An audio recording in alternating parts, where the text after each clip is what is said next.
Hello, welcome to Making Memories with Melody. I am working on something pretty cool that I am excited about, so I will go ahead and share that with you so that you know what direction I'm going. Making a adventurer pouch, and so what I have going on here is I purchased this pouch. It has a strap from Hobby Lobby a while back, and I distressed it, embellished it, um, treated it, did things to it, and made it look a little bit more aged. And so I was really excited about the way it's turning out. So what I did for the inside, well, it's inside of it, so I suppose I should get it out, is made this.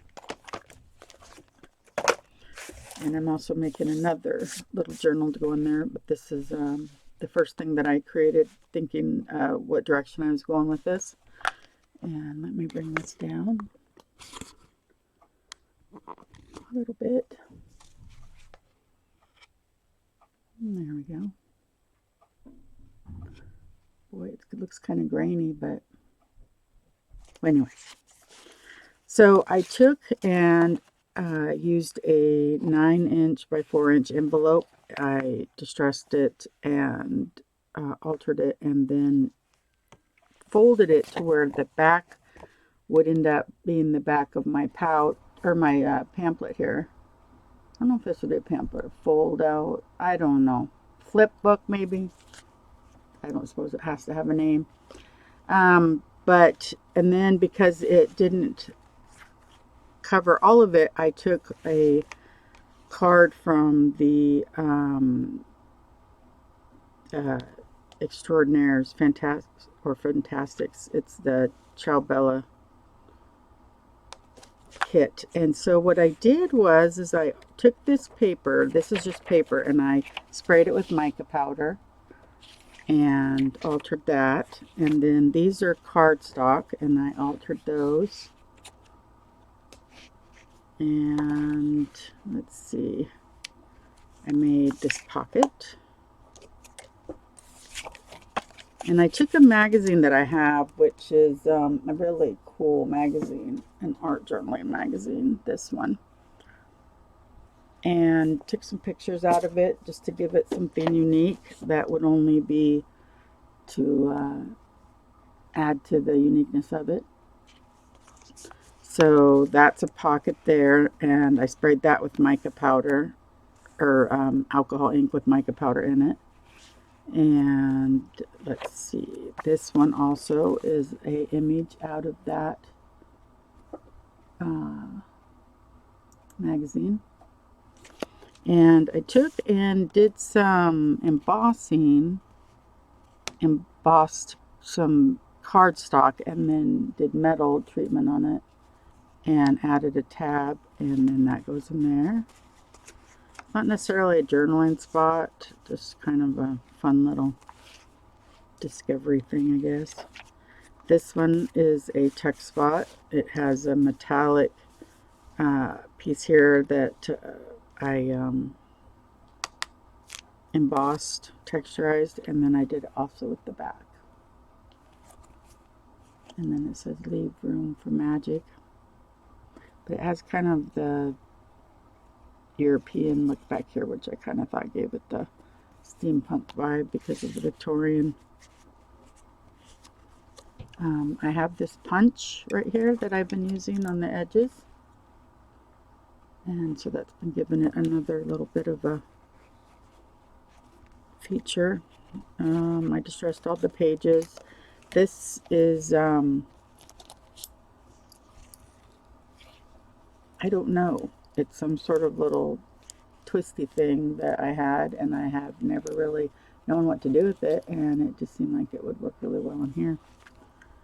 So let's see, keep going. There's not as much in the back. That's the part I need to finish up, but there is a pocket here which I hadn't decided exactly what I was going to do with it. But I really liked these images that came out of the magazine because they played off of this, but they didn't take away from the background. Just kind of one of those complementary looks. And so that's pretty much the rest of it is the same thing. And then the back of the envelope is like this to be able to tuck, you know, receipts or whatever in. So that is that part. And now what I thought we would work on together, if you want it, was I took a very small book and then I took matte gel, covered it in a sheer fabric, and I'm now trying to figure out a couple different things that I want to do to it. I'm not sure which one of these I should be using. Let's see. I kind of wanted to give it a little bit of a darker edge. I did go over it in some metals just to get a vibe of how they would land on there. Does that make sense? You know, you don't know how it's going to affect each different surface that you're working with. I definitely need this to look aged, old, distressed, but like it still kind of looks cool. Of course, we want it to look cool. So I'm taking this, and this product is the Art Alchemy Metallic Wax, Rich Copper. And I have it in the Vintage Silk, and I think I have one more. But I'm going to just kind of go over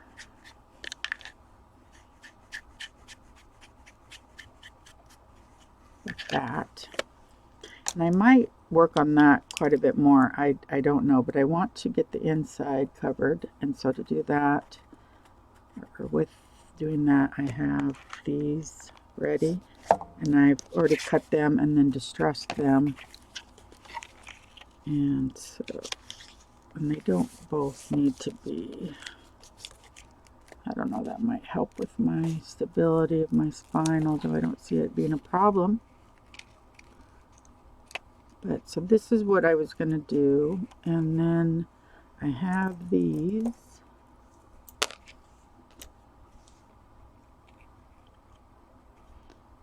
And I never know exactly which side, if it matters. There's a little tooth thing in there. And a lot of times lately, I've just been taking a pair of pliers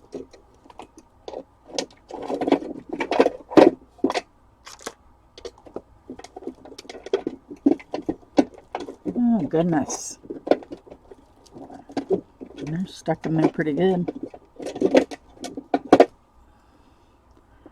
Let's see if I can get this to,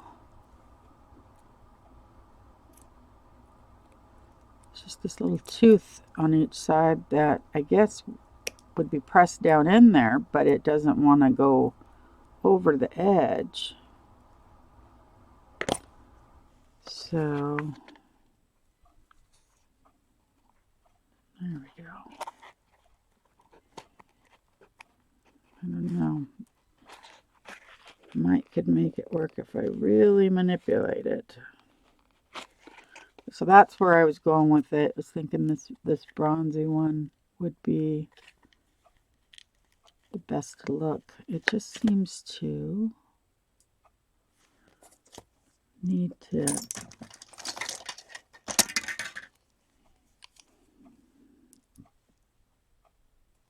probably bend it too hard once I get going at it. There, do you see how that's better? So I'll just do them like that. Okay, so that'll work. That will work. Okay, so now that I know that'll work, let's see where that will land. And I think I need to do this paper first. Might not interrupt it too much, but I'll just do it anyways. Okay, so I'm going to Use matte gel.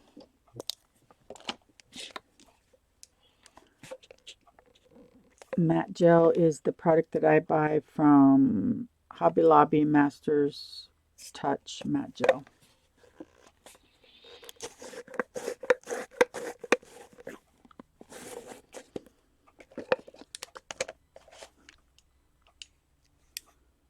Let's see.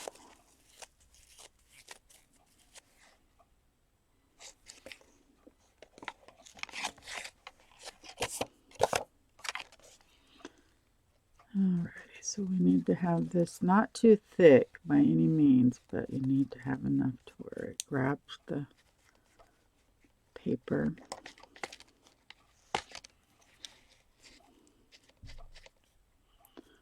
I usually start with one side and then work my way up. This flower I've decided is the front, so I want to make sure that this font text is going the right direction. Alrighty. So, I'm wondering if I could get the camera to work. There we go. Okay, so I'm going to grab some and I'm going to grab it and get it underneath the edge there so that it... And this is what I used on the front too, so this is already on the surface of the fabric, so it's not going to discolorate it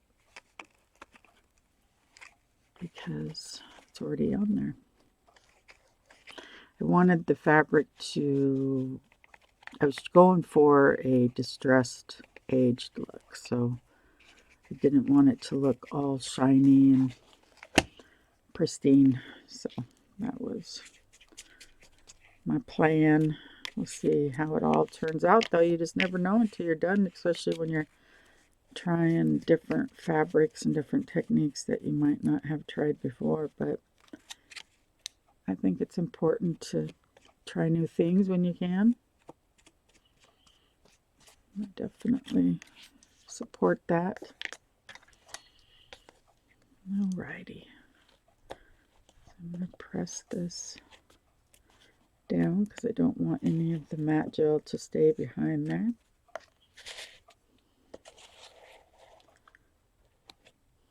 Luckily I didn't overdo it too much. Okay, so let's wipe this off. It's very important to have the edges flush so that you have a good seal and it won't peel up. I haven't had any trouble with this product as of yet, and I've made many different things with it. I definitely recommend adhering. And I got the name of this, well, I got the product idea from Marta, but she uses a different brand than I do. But she's in Ireland, so go figure, right? She's using what she has access to, and I'm using what I have access to. And then you'll decide what's the one that's best for you, so.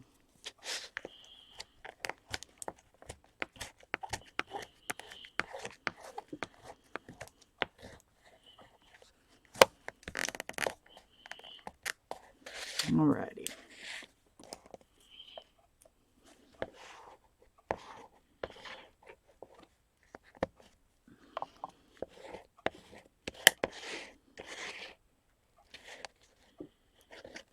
Takes a little bit of work.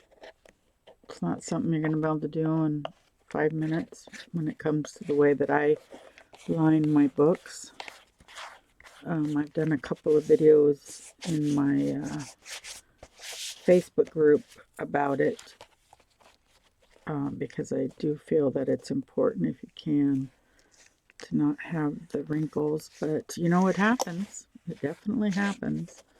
But if you can avoid it, I would recommend you try. Okay, so here's the other one. And then what I will do is I will come from this way to this way. But what I'm seeing here is that I don't think I want this to go quite as far as it is. So I'm going to cut this. This was 3.5. I'm going to cut it down to just over 3. And then I'm going to distress that edge again so that it looks as nice as the rest of it.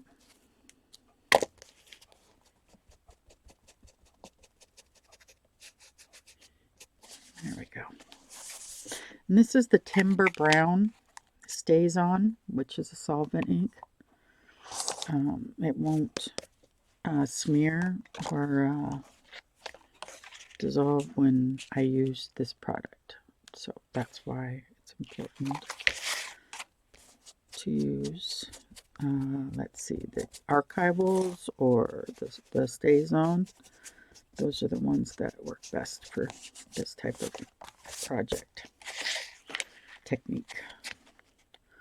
Okay, so that has enough glue underneath there. It just needs to be pressed down properly. And let's get this going.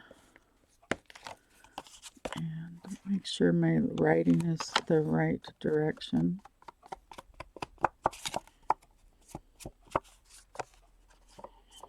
Okay. And I want to make sure that I line it up with this page that's already been put down if I can. Like I've said before many times, nothing is going to be perfect, but if you just try to do a diligent job at getting it as best as you can, then that's all you can do. It's all that can be expected. Okay, so and I'm just off just the tiniest bit. There we go. Okay. Okay, so here we go. I'm going to get this up underneath this edge a bit before I go over it with the bone folder. And then I'm going to start moving it around to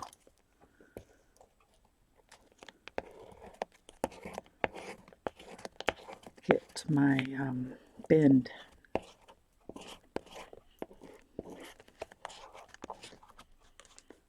Alright, so scraping that so that that's a nice even distribution of the matte gel.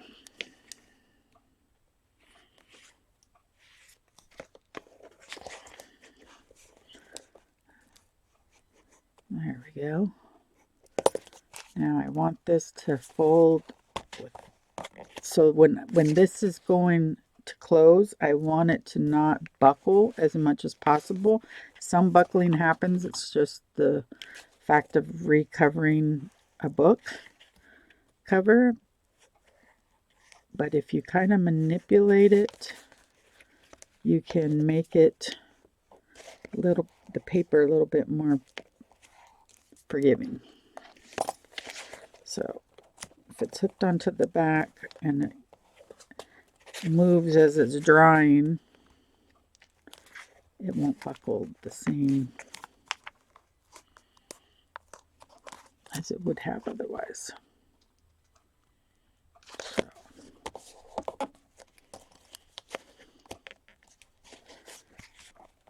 there we go. So our edges look really good.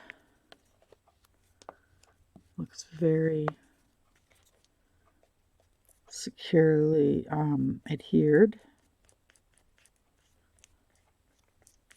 It's just like I thought I seen just a little bit of a shadow of an opening there.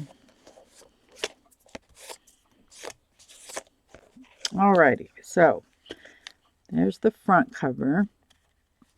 There's the back, and now the inside is that like that. And it's going to take that a little bit before it's going to stay. Sometimes I'll have to go back down with a different glue because although it stays really well once it's all sealed, if it has an edge like that it can lift, it will. But I'll go back with another, like a Helmar 450 or my Tombow and secure that down. But otherwise, everything else is looking really good. And I'm thinking it's time to get these corners on.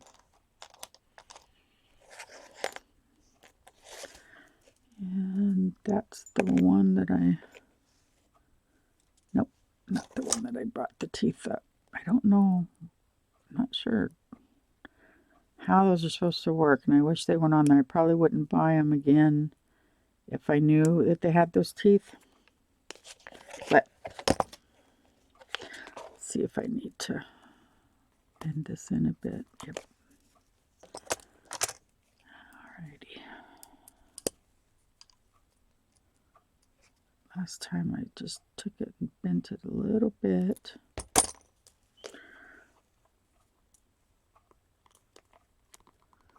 And I should be able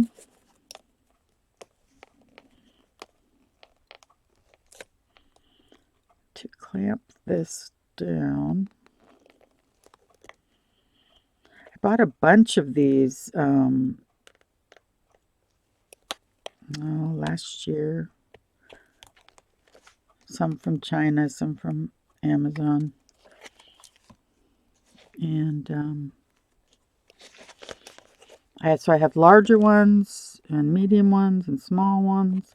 And I'm wondering if this may need a bit of glue underneath there just to keep, no, I don't know, now it's not wanting to move on me.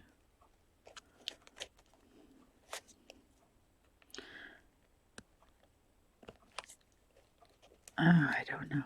It just is wiggling too much for me to feel safe with it. So I'm going to have to put a little bit of glue under there before I smash that down to the level that I need to. So we'll do that. I'll do that after I am done with this other stuff. But those will fit on there. And so now I have the opportunity of making some pages for the inside of this. And I'm wondering,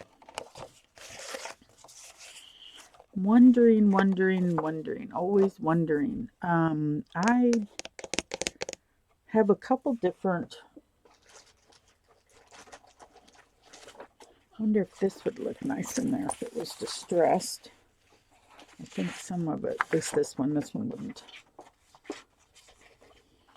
I think if that was distressed, plus I can grab, oops, sorry.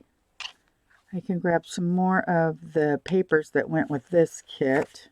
In fact, let me do that really fast because I can show you some of the tags that went with it.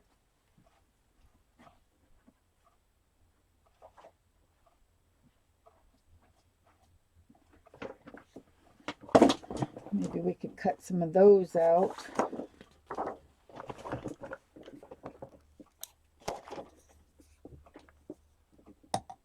Put the lid on here.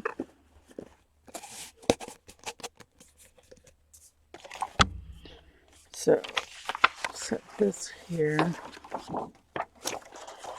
And we have this. So this is the Voyage Extraordinaires from Ciao Bella is the one that has the balloons, and then there is another one that I think some of the paper comes from. That's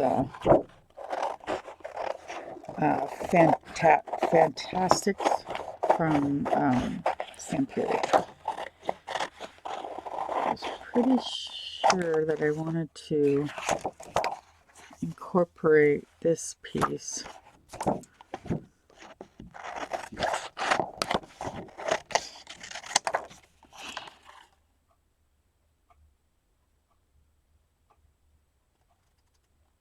Let's see, anything one man can imagine, another man can make real.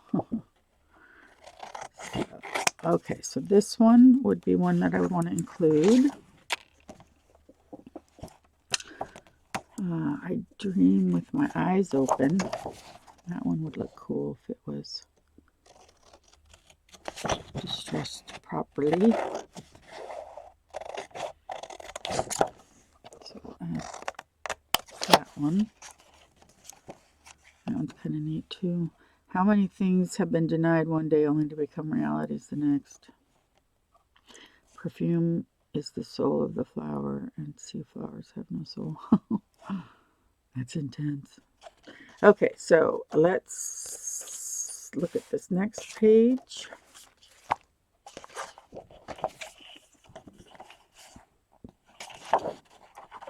It is by no means useless to travel if a man wants to see something new. I am nothing to you but Captain Nemo. 28,000. Oh, this one right here for sure. I learned a inspirational idea from a friend of mine, Judy P. And I wanted to try it. So I'll need circular things to do that. And then I think these ones.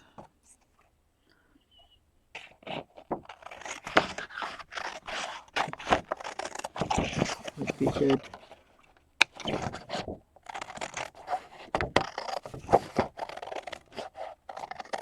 Ooh, the Society of Exploration.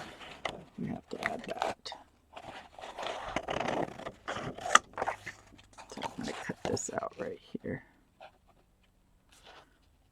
Oh, now we want to maybe have this one too.